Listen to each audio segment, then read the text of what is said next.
It's your boy, Remoy George Philip, the first. And I'm Samantha Zessie Kifler. This is Masculinity. The show that investigates the performance of masculinity in the world today, and you know we spell it with a hard K. Oh, Samantha. Oh yes, my one and only Remoy. Oh boy, I like the sound of that one. Ooh, yeah. Well, I mean, in these finale times, I figure you deserve some finale flowers. Oh, wow. This brown boy is like really blushing out here. Our loyal list of loyal listeners, what Samantha is referring to here is this here is our grand finale episode. Season finale, yes. Series finale, maybe. Inshallah. Well, whatever the case may be, for now, it's time to say goodbye, or at least for me. Right. We don't have to go into this too much into detail, but, there's some work and life changes coming your way, some big ones that, at least in the short term, are, the priority. For a finale, it's just like a man for you to bring it back and speak from my experience. Just like a man would do. Well, okay, well, then maybe it's a good time to say goodbye to the joke. All my manly expense, right? Oh, so sensitive. Okay. I mean, manly indeed. We'll say man-like. Okay. How about man-like? Well, with the bad jokes and goodbyes in mind, right? Temporary or forever. Goodbyes, that is. I think there's no better fitting way to say goodbye than to reflect on this show we built. But since you, Samantha, were the one that kind of engineered and the creation of this show and, stewarded its time so far, and this is potentially your grand exit, and this seems like the right opportunity for our audience to hear from you about your time with the show. Oh, okay. So you want to interview me? Well, yeah, I guess basically, yeah. Wow, he actually wants to listen to a woman. Guys, I guess men can evolve. Maybe my job here is done. Wow, okay. Bad jokes and deep reflections with Samantha continue right after this short break. Curious about next-gen men? We're a small part of a much larger movement to undefine masculinity for a brighter future. Our mission is clear: empower the next generation to use their curiosity, empathy, and courage to build a more equitable world. Join the Next Gen Men community as we learn and unlearn together. We're here to support boys and men to break free from limiting stereotypes. We're not just an organization, we're a catalyst for reimagining masculinity and fostering inclusivity. We're here to help open up possibilities for what men and boys can be. Explore the world of Next Gen Men at nextgenmen.ca and join the community to make a difference. Next Gen Men, shaping tomorrow's leaders one step at a time. Join us and help undefine masculinity and empower the next generation of men to lead with empathy and courage. All right, Samantha, shall we buckle up into our proverbial time machine? I mean, honestly, I'm feeling a little bit emotional. I can kind of see that. But wow, who here is the tea kettle calling the pot sensitive? No? Remoy's wearing the aggro mask of masculinity with a hard K, everyone. That's what it looks like. Bro, I do it for you, dog. I do it for you. I set you up. I do it all for you, Samantha. Damn. Oh. Okay, well, with those kind words, I'm in. Let's go ahead and go back in time. Time machine. Beep, boop, boop, beep, boop, boop. We're back in time. Flux capacitor on. Well, okay, let's, take our listeners, old and the new ones, back to when our show started. Actually, before, I want to go back before that. It was because, right, this was happening at the time of that terrible assault, rape of Chanel Miller by that person, Brock Turner. That's really kind of what kicked this off for you. And actually, that was 2015, right? Am I right on that? Yes. Well, it was 2017. And yeah, Brock Turner. Oh, wait, maybe Brock Turner was 2015. Yeah, I think the original assault was probably, but okay, so, but 2014, 2015. It percolated for a bit, and then, but coming out of this moment, you really wanted to go in on this like huge, complicated web of patriarchy, it seemed like, but I don't really remember. Actually, I don't know if I ever got the full detail. Maybe I did, but I'm old. I forgot. I don't know. But I remember you were living in Brooklyn, yes. Yep. But I don't know, did you like, how did this story get to you? I mean, obviously it was a national story, but how did it first get to you? Was it like on Twitter or in your news feed or like, yeah, you come across it and then like what happens next to get the gears turning, the kind of churning to happen? Like, how do you go from the real sad, infuriating story and then come up with this idea of like, I want to make a podcast? Like, were there also other podcasts at that time that helped inspire you? Well, so basically it's like I hear about this story. It's probably like The Guardian. I remember reading it. And I was just confused because it was like he raped someone and there was like so much emphasis about how he felt about it rather than what he did. Right. And so, like his parents were like appealing to the judge, like sending these letters about like, let's not let 10 minutes of his bad decisions ruin his Olympic swimmer career. And I was like, I don't understand why this is happening. And then the judge ends up only giving him 6 months. And I remember looking up the minimum for rape charges. And I was like, it's supposed to be at least 4 years, 5 years. And it was just like... Sure. That's a clear example of masculinity or patriarchy. Exactly. And so it was like, I was like really... I was angry, but I was mostly confused. And I remember I got into a fight with my ex at the time, who turned out to be kind of a misogynist, it turns out. Cool. Sick. Yeah. And he kind of challenged me to do something about it. We're like walking to the movies on Court Street in Brooklyn, and we're like yelling at each other on the street. Sounds about right. We used to get into so many public fights. Hey man, I've been there, dog. We've all been Dude. there. And I was not place to do it. It's like Court Street in Brooklyn or in Brooklyn Heights. That's like the place to do it. Anyways, keep going. Yeah, right there about where Maison Kaiser used to be. Shout out to Maison Kaiser, best pastries. But anyway, so we're walking down the street and I'm like feeling betrayed by everything he's saying. And he's like, well, why don't you do something about it then? Oh boy. Yeah, but it wasn't like a I believe in you, babe type of way. It was a like, why are we talking about this? Like, it's pointless to talk about this. Like, do something about it then. Like, do something. Ooh. And I was like, you know what? I think I will. Like, I think I will do something about it. I'm in Brooklyn. Hell yeah, dog. And so I started talking to like a lot of different men in my life about like masculinity and manhood. And you were one of those people. And like, talk to my dad, talk to my brothers, talk to my uncle, talk to my friends. And it was just clear that, even though patriarchy gave men all this power, it also like caged them in a way. Like it was just like really restrictive to them. And maybe that's why all this violence was happening. Was there one particular moment or conversation that showed you that? Like between these men you asked in your life? It wasn't necessarily. So the violence didn't stand out, but it was definitely like talking to people and them telling me that there were things that they liked to do, but that they didn't do or that they hid because it wasn't masculine. And it was really like mundane things that I had never thought of. Like, oh, if I order a cocktail and it comes in a foot glass, if my pinky's out when I'm drinking, like that might come off as like something that's not, I remember my dad told me. Folks, that was me. I was talking about drinking cocktails with my pink. No, it wasn't me, but whatever, I think that was one of my dad was told me, because my dad is like a very stylish guy. Like he's always just like dressed in nines and like very prim and proper. And he was like, I feel like that's not masculine enough. And sometimes I'm like, like, is that man enough? And it had just never occurred to me. And I was like, okay, well, all these women are getting assaulted or whatever because men are not expressing their emotions and men don't feel safe. Like, who is patriarchy for? Like, who is patriarchy helping, basically, right. If men aren't even allowed to be themselves? So like, and then podcasts were a new thing. We were in Brooklyn, like there were like sort of podcasts sprouting up. I wasn't really listening to podcasts, but it just felt like the most accessible place to have this conversation. And it was free for listeners and for us. Well, kind of, but yeah.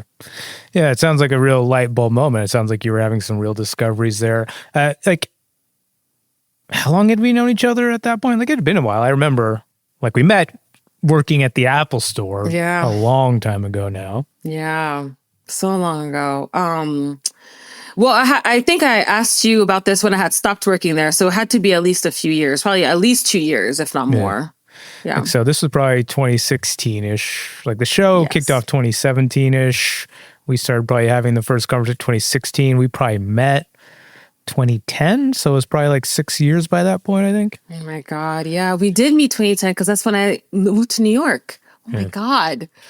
Whoa. Way longer, not 2 years at all. Samantha's on a roller coaster right now. Wow. Yeah. Okay, but then, you'd been in New York like 6 years by that point. How far back on the roster of, potential co/handsome brown men was I, Samantha? Huh? You were number 37. No, you were my plan A. Like, I had a conversation with you. I think before I even had I just knew that I just had a feeling it would work out.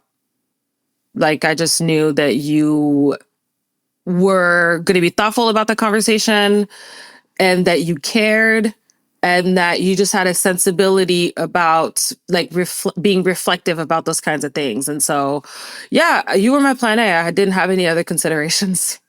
You want to keep the compliments going? Like, you don't have to stop now. I usually tell you to slow it down or to stop it. Now I just keep talking. Keep going. What are we talking for? Yeah. The fact that you're a literati helped, I didn't know it at the time, but I had a feeling. So Samantha, what we're talking about is like we got together to talk about this, like a very first conversation about potentially making a podcast. I don't even remember if we had talked about, if you had texted me about it. I don't remember email. I don't know how we were communicating at that time. But we reached out and we were going to get together and chat. And then like we met up at this really cute cafe, hip bar restaurant in like Clinton Hill area called Alice's Arbor. Yeah. Yeah. When I walked in, because, I have a vibe about me, right? I'm like, give me low lighting. Give me, I like a sexy atmosphere. And I walk in and like, it's super artsy in there. And it's nice, like big brick walls everywhere. And it was, what it reminded me of? It reminded me of like an indie 2000s, like early 2000s romance, like Wicker Park, something you'd see like complicated romance. Are they going to stay together? Are they not? They're having hard conversations. And I was like, if you know anything about Remoy audience, this is his 100% his vibe. Like, look, this is going to make me look bad on this podcast to show that I've had no growth whatsoever. But like, if I used to watch the show Girls religiously because it was like, these are the type of girls I date. And so these being the type of girls I date, the place we met was definitely like a spot that you'd see on the show Girls. Am I wrong? You're 100% right. And it was that type of spot. Yeah. Like, I've only seen a few episodes of Girls, but you're a better person than me. But yeah.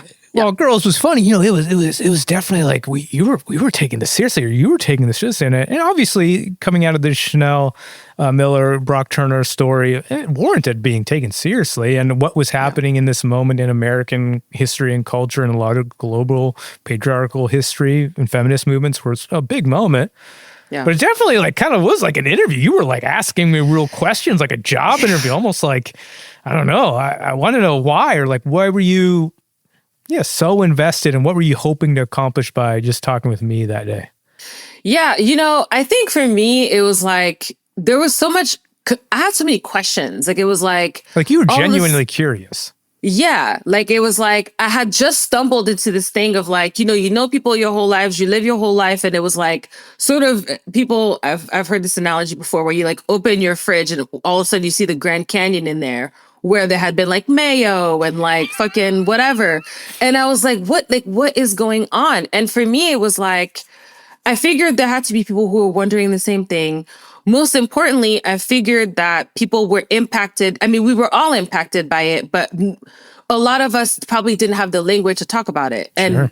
You're right. For a lot of us, I think, especially through the conversations that I had with my, my male loved ones or whatever, I was like, it feels bad for them, And so it's like, okay, maybe there's an opportunity to have a conversation about this. Maybe there's an opportunity to ask questions about this in a way that's thoughtful, in a way that helps me, you, us figure out, figure this out. But also it's like, I had to make sure that you were as curious as I was, and that, I understood that the stakes were high because it was like on the, the spectrum, of patriarchy is like on the low end is kind of like benign, sort of like benevolent sexism, which is not really that benevolent, not really that benign. No. But then, it's just yes.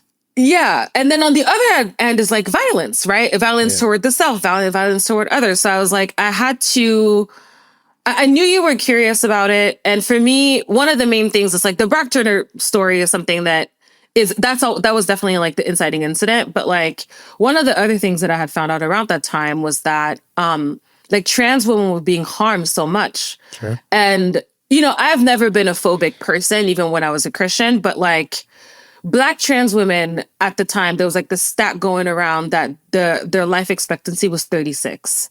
Right. And I think we started this podcast when I was like 32 Right. or 31 or something. And I was like, it was baffling to me that it would just be acceptable for like a whole faction of humanity to just get killed because of their identity. And it's only because men feel ashamed about being with them. Right. And so for me, like those stakes were really high. And so like when I was talking to you, like I knew you were the guy for the job, but I was also like, I also wanted you to know how important it was to me for us to have this conversation. That definitely came through. And obviously, that's why I wanted to have this conversation and ask that question. And with that in mind, like, what were you hoping to accomplish with the podcast? I'm wondering.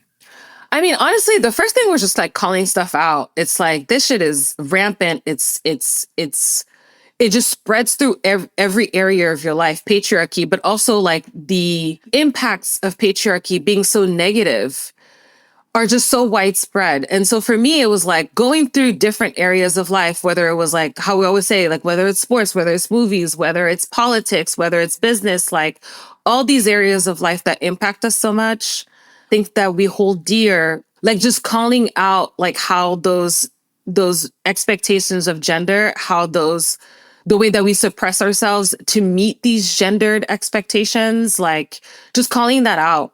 And also, as we were sort of engaging in that self-reflection and like sort of reporting on it, so to speak, to kind of cause that reflection and like maybe try to add some accessible language to talk about it. Because people had always been talking about like gender and everything, but it was always like at the university level, it would be, like a 35-page journal article. And it's like, that was before JSTOR was free.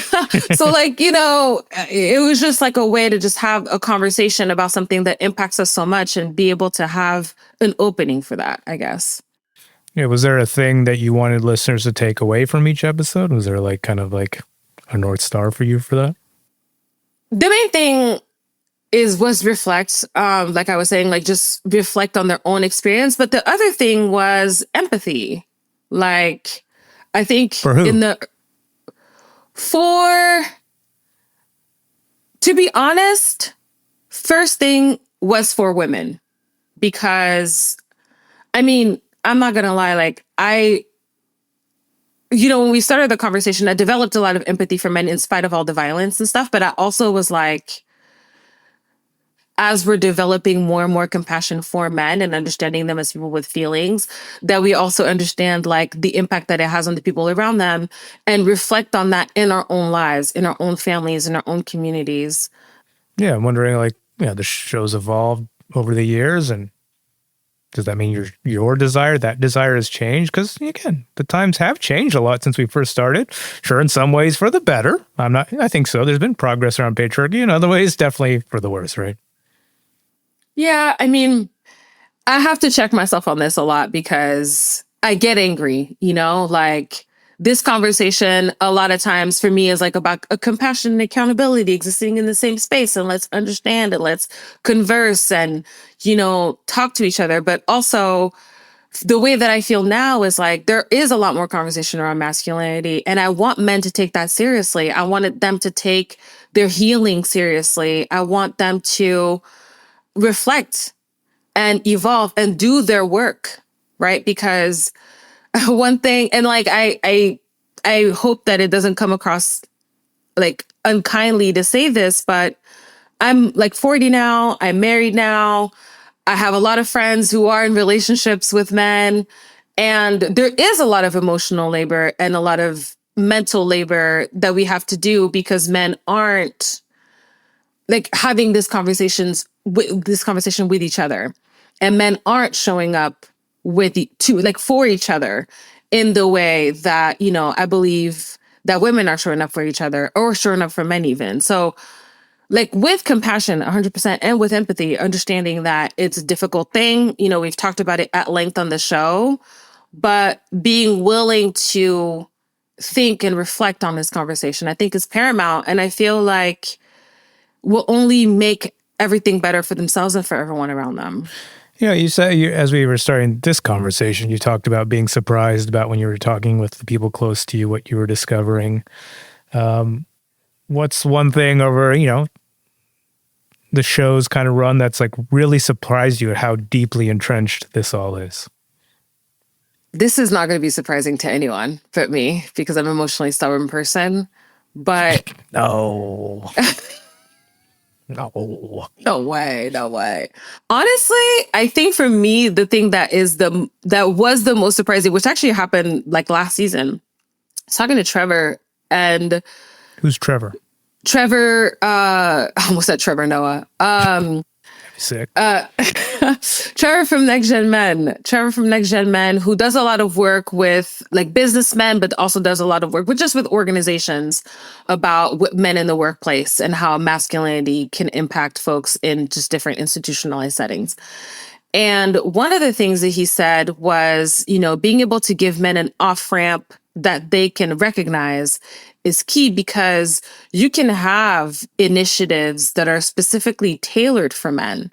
Like at a job, for example, have like mental health for men. And a man will look at that and know that he needs it, but still won't go. Even if it's anonymous, even if no one else will find out about it, he still won't. And that, I think, for me was the most surprising thing, because as long as we've been doing this, I've been like, men and women are more alike than they're different, and da-da-da-da-da. And I feel like, obviously this is a generalization, but if I'm thinking about a woman, generally speaking, if a woman sees that, she'll be like, oh, I need this, I'm going to go do it.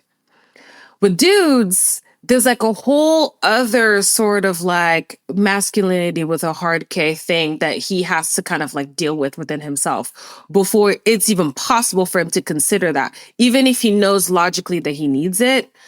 And I'm not saying that doesn't happen with women, but I just think that really speaks to like how entrenched and how deep like some of the shame goes, it's hard. And that's really tough. Like I really empathize for that. That's really hard. Yeah, I think that's like the hardest thing about this job is like to hold both, like to be kind of very critical, and like very frustrated at seeing like kind of the endpoints of the very problematic issues within patriarchy or masculine with the hard K. But then also know that, again, it's so deeply installed in our society. It goes back thousands of years that these messages were initially kind of created and almost organically, naturally. So they became so native to the way our society evolved and works and thinks and functions day to day. To still, like, even with knowing that it's so deeply installed, you want to hold it accountable, and you want to, so people in the long run aren't hurt, especially the ones that are doing it potentially themselves, are kind of living in this prison of it all. Yeah. So it's hard to kind of hold both of those at that same time, like being that kind of frustrated critic to want to help be part of the apparatus that holds it in account, but also the ones that being kind of the vessel for empathy and support and bring the tools to people to be that quote unquote proverbial off-ramp for people, men specifically or mask-specific individuals, to find grace, give themselves grace, and move into spaces that are more holistic, right? Yeah. Yeah. Like really, the giving themselves grace, I think, is like so huge. That's another thing that's not necessarily surprising, but that really grips me, is like how little grace men are given. Like, as much as I can say all these things, like you just said, the holding both is a lot, but it's like, with the whole strong and the risk and the muscles and the this and the that, it's like, they're just people. They need grace just as much as everyone else. So, yeah. In one line, Samantha, you get one fucking line here. Just one line, okay? Literati, one line. What would you say is the way that this podcast has pushed the conversation forward for the better? I'm counting words here. I'm counting periods. You're counting words. Okay. Can I get semicolons? That's a sentence. Hey, man, compound sentences. I know English grammar. Come on, dog. You do. Compound those sentences, dog. So I think that masculinity helped to expose patriarchy in like so many different facets of life. I think we gave language, or at least we tried to give accessible language to some of the ways that like norms about gender, expectations about gender, like these things that we live with and negotiate on a daily basis. Like I feel like we did give to some accessible language to that.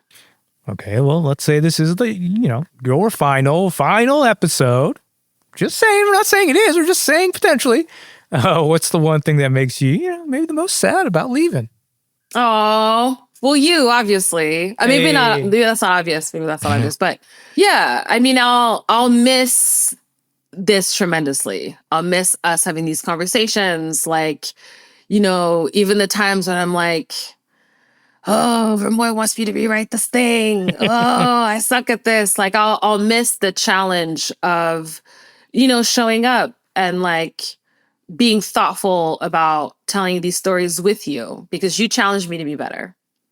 And I know you did this because you wanted me to cry on this proverbial camera, but You and me both, dog. Yeah, I'll miss that the most. Okay, well, let's say the show comes back and I'm one of the hosts still, but there is a new co-host. Maybe sometimes, maybe all the time. I don't know. What's the one piece of advice you'd give that new host about working with me? And be nice. Be fucking nice. Jesus Christ. Really have to rack your brain for this one, huh? No. Yeah. He's an Aquarian. Just say he's an Aquarian. That's all I have to say. He's an Aquarian. Study up on Aquariuses before you get here. We're moody. Study up on the elusiveness, on the alien nature. I mean alien in a good way. Yeah, I was about to say, we're the most badass aliens possible. Yeah, I mean alien in a good way. But honestly, at the risk of sounding like super corny, bring your whole self to work. Oh. Just bring your whole self to work. Yeah, you appreciate authenticity, and I think that anybody... Do I? That word specifically? Oh, shit, sorry. You appreciate people being real. Thank you. There you go. Okay. I can work with that. And having good... just kidding. We'll stay away from the energy conversation. Actually, that's a great piece to kind of pause for a minute because, as we were coming up with this last episode, typical Remoy Samantha fashion, I asked you to pick like 5 favorite clips from, entire catalog of episodes. I don't know, that's so many episodes, but just pick 5, Samantha, just pick 5. And of course you picked like 12, 20, I don't know. Okay, I mean, how was I supposed to pick 5? We have 100, and this is like 100 and like what, 105 episodes? I don't know. Well, okay. I did my best. I said 5, but we've already got a good 30 minutes into this episode already. Let's for time's sake, let's do your top 3. Let's do that. Let's call this the last compromise you'll have to put up with me for now. How about that? Okay. I'll do my best. I don't know. I'll do my best. Yeah, so you have a list of some clips that you've kind of already picked. Let's go through the top 3. Why don't you pick the first one you want to play and hit the little play button? Okay. I'm going to start with a fun one.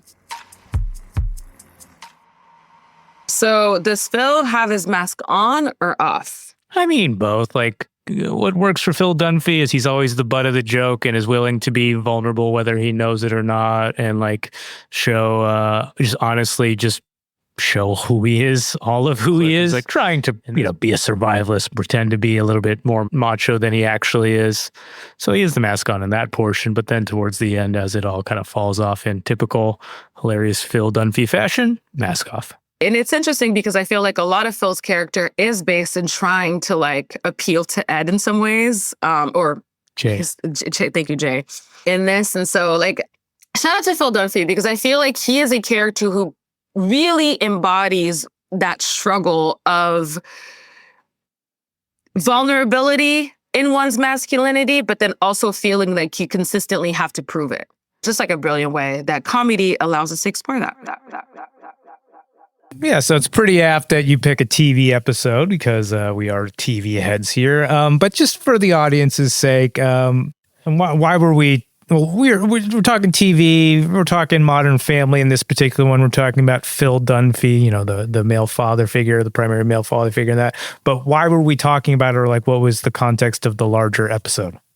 So we were talking about like comedy and how comedy helps us to explore gender in ways that make us less heavy. It also helps us to, like, unlike, I guess, some other genres, basically it's like the one medium where masculinity is not perfect. And like, if it were, you would stop watching. Well, why is it such a fave, or why did you pick it now? I mean, it was hard to pick. But I picked this one because number one, I've been rewatching Modern Family, and number two, I feel like It's your fall asleep show. Yeah, it's my fall asleep show. It's my White noise cooking show. show. It's my Can't You Leave Me Alone show. It's my everything show. Dog, go away. I was watching Phil Dunphy.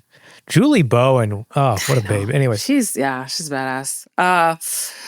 And of course, Sofia Vergara. But anyway, Who's got the MILF obsession? Not me. Wow. Wait, what? Anyway. Don't worry about it. Okay. I'll listen back. Yeah, so I picked this because I feel like talking about masculinity sometimes can be really heavy. And being able to talk about portrayals of masculinity on TV with lightness and fun while it's still being complicated, I think was a highlight. Samantha's talking about comedy here, but boy, does Samantha love to get dramatic and really intense real quick. So I'm assuming our next clip number 2 that she's picked is going to be like like broody, moody, big take one, no? You know what? Just because you said that, it will be. Just because you said that, it will be. Let's play it. We are talking about Midtown Manhattan and Brooklyn and very large bastions of progressive politics.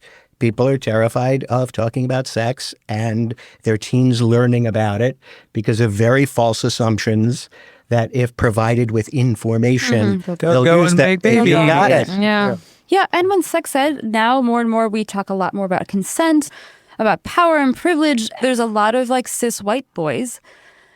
Their families also are now flip-flopping on messages around how they're confronted about power, the #MeToo movement. There's also this backlash, the way that sexism is showing up in these boys' homes where they are nervous. And I think parents are also maybe injecting this like discomfort in them and like around having them make sure that maybe because they're just like their masculinity is so confronted, right? Essentially, that they're like on guard. And when I work in spaces where because I work in an all girls school, but when I work in co-ed and multi-gendered spaces, they're like ready to like defend themselves.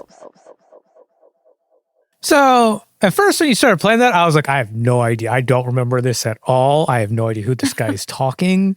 And then the second voice came in. I was like, oh, that's the old homie Wazina. Yeah. But I still don't remember this recording at all. I'm assuming we did this like 2019, 18, something like that. Yeah, 2019. You're listening to Andrew Stern, who used to work for the NIRH, which is he's a friend of mine. National Institute for Reproductive Health. And Wazina Zondan, who is sex educator. Right. Season 3, episode 3. Yeah, for listeners who may need more context, like we were talking to 2 people working in like sex education about how to talk to boys or what's happening in the world when it comes to sex education. Again, this is coming out in 2019, so we're 2 to 3 years into the Me Too movement. So there's this huge progressive turn into like dismantling and unlearning patriarchy, but still there's these taboo areas or challenging areas that seem hard and difficult. And this one can be, how do you talk to boys about sex when there's this whole huge other apparatus of like masculinity or patriarchy where you're like, oh, we have to objectify women. Men are like alphas. And so this was the episode to try to unpack that all and talk through that all. Okay, it's now 2026. What do you want listeners now? So 7 years later, what do you want them to feel when they hear this clip? Well, to like hear this and be like, is this better where you're at? You know, like, do you feel like the boys in your community, the boys that you interact with, the boys that you know of have a better handle on consent? I mean, I think to some degree, yes.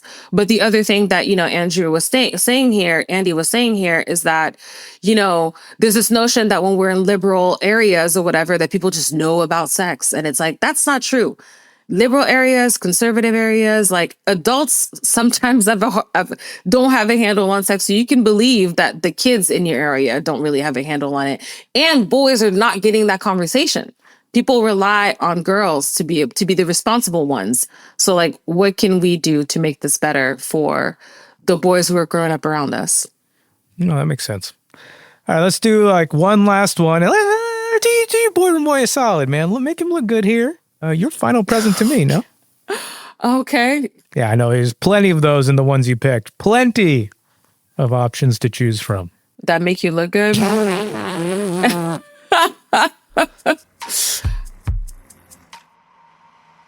There is this idea of I still want to fight, and I need to fight, and I need to hit something, or I need to hit somebody and just throw fists, right? But is that actually science? Is that who I am innately? Or is it kind of more that nurture thing where it's something that's been fetishized and conditioned in me through all the TV I watch, all the movies I watch? I mean, I grew up in the 90s. I love Chuck Norris. I love Jean-Claude Van Damme. Me too. They beat the shit out of people randomly all the time. You know, there's a thing that happens when you start working in like audio mediums and you're like, I hate the fucking sound of my voice. Everybody does this. It happens to everybody.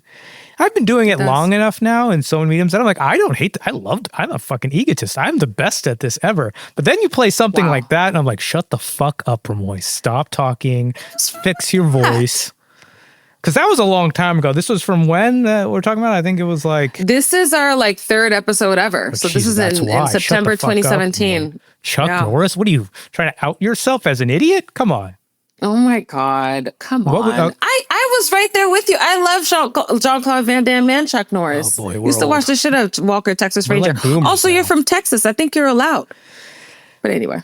Whew, okay, what was the context for the third episode we ever made? Jesus Christ. So this was 2017. It's called Men Got Issues. Yeah, we were talking about nature versus nurture, right? I was like, nurture, and you were like, but is it kind of nature a little bit? This all the time back in the day. Like, I was more of like, nah, we're born this way. And Smith was like, I don't know about that. I think it's how we're nurtured. Boy, how that's flipped, because I'm like, totally, it's like, dude, how we're nurtured. It's like all society. But anyways, keep going. Yes. That was the question of the episode. And we kind of basically talked about men generally fighting, then we talked about sexual assault, and then I think we talked about some other topic that I can't recall right now. But yeah. Well, why did you pick it for now? Other than to make me look incredibly stupid. That's fine.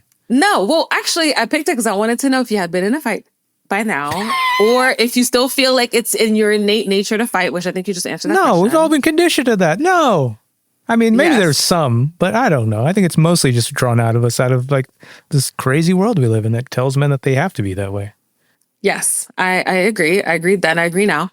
What do you want listeners now to feel when they hear that clip?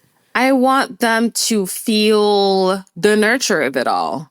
Like, I want them to feel like give themselves some grace, because a lot of the ways that we act, like whether you are a violent person or not, whether you're physically violent or emotionally violent or mentally violent, financially violent, whatever those things are, like there is a conditioning to some degree that has led you to be there. And so if you can, give yourself some grace, but also question that. If I'm thinking about my own ways of being conditioned as like a Black, French, Cameroonian, American lady who is thinking about equity, but also in a lot of ways has to remind herself that that's like a value that I need to embody every day. Well, you forgot the title Preacher Girl. So Preacher Girl Samantha, how do you feel having listened to those 3 clips, the ones you just played for me? And let's be honest, there's been way more banger moments than from the 8 to 9 years that we've been doing. It's way more than the 12 clips or 20 clips that Samantha pulled. So many more. Tell me what it feels like to hold all that we've done and shared with the world, in this moment right here. I feel grateful. To be honest, it's like when you're in it, it's sort of like social media, podcast, newsletter, blah, blah, blah. It's like all these different things that you do. And it can be stressful, but like looking back on like the conversations that we had, the people that we talked to, and like on some of the responses that we got from people, it's really humbling. And I'm just grateful. Even though I'm not going to be doing masculinity specifically anymore, like I don't plan to stop talking about this shit because I don't know where, I don't know how, but I'm not going to stop. Well, in one line to all the listeners over all the years, that almost decade now, how do you want to say thank you? Oh, like, thank you for listening to us. Like, even if it's like a conversation about masculinity and gender expectations and all these things, like, thank you for listening to Samantha and Remoy for the past several years. Like, you know, the fact that we have people that care what we have to say, like, that is such a beautiful, just like lovely thing. And I'm very grateful to y'all for whoever you talk to in your life about it. For the times that you were making breakfast and thought about something that we said, for the times that, you know, you shouted at your radio, like driving to work or whatever, you know, mostly thank you for caring. Yeah. Well, I think it's now my turn to say thank you, but this time specifically to you. Yeah, I don't know if I would have like the literal life I have right now. I mean, I'm still broke as shit and I'm still just getting by in Brooklyn, but you know, if we didn't have that intense interview like a decade ago, if we didn't go to Girls Spot Alice's Arbor, I don't know if I've been able to do as much of the cool, powerful, like professional audio work and radio and podcast work I've been doing since then. Yeah, and I don't know if that would have been the case if we had never started the show. Not to mention just be so kind of in this niche and like have so much understanding and perspective and conscientiousness. I don't know if I'd ever gotten that if you hadn't invited me on this kind of journey. I wouldn't know if I've had all the dating kind of excellence that I've had, just being the standout one dude in all of Brooklyn who isn't an idiot. That's in some part due to you, even though I still can't get a date. It's fine. Whatever. Thank you, Samantha. You can get a date, but that's another conversation. That's a tremendous compliment. Like, I could never take credit for everything you've done because you are fucking amazing. You're incredible. Remoy doesn't tell me anything he does, but I just find out and it's like, what the hell? Like, I can't believe I get to talk to this guy every week. Like, it's crazy. So, yeah, the pleasure is all mine. I can't wait till like in 6 months and everybody's podcast feeds a new masculinity just suddenly drops, materializes out of the blue, and boom. And when people click play, lo and behold, there's one Samantha back in their headphones, huh? Oh, God, that would be amazing. And honestly, you never know. Maybe I'll come back. Like, big emphasis on maybe. But I do love this a lot. For me, this is the most important conversation to be having at any moment, at any time. And, you know, hopefully I get to come back sporadically. You know, that's if the show comes back. I hope it does. Yeah. I do too. And I think a big opportunity to make that happen is, you know, to connect more of some of the like background, production, logistical dots. Like we have a great partner in Next Gen Men at the moment, and we're looking for even more partners. Like, and that can be partners that, you know, get behind us and help us not only foster like the financial parts of this. That could be really cool. Paying the bills is tough, and doing all this work with day jobs is pretty tough. Also like the affecting reporting and storytelling we're doing now, but also, you know, to help us continue to grow our audience. Yeah, guys. I mean, I'd love to hear Remoy keep the show going. If you know of any other nonprofits, foundations, academic institutions, or just really rich people that could really get behind the stories being told in the speed, like, please do holler at us. Like, it makes a huge difference, and we want to keep the conversation going however we can. Yeah. It definitely takes a village to investigate the performance of masculinity in the world today, especially for that, you know, kind of style of story first episodes we've been doing recently, like your Fashion as Resistance episode, Samantha. You know, finding the right interviewee subject and doing all that research and the unpacking of that history takes some real time. It does. It's fun, but also I have a full-time job, so it does take a lot of time. Sure. And the same goes for your recent one. The anti-porn episode is one of those great examples, or even the last one, actually, the one right before this. AI pays if you talk like a man, and a lot of things pay if you do them like a man, okay? Those like fun, lesser-known stories, like bringing them to life. like how we do now, it takes time. It takes manpower, woman power. Should I say human power? Just kidding. Unpacking the term manpower, woman power. Yeah, that sounds like a fun future episode to make, I think. No? Well, Remoy, this may be the last time we do this. Or may be not. Time will tell. Well, till then, it's your boy Remoy George Philip the First. And I'm Samantha Kiflan. Thank you so much. So much for listening. Peace. Ciao.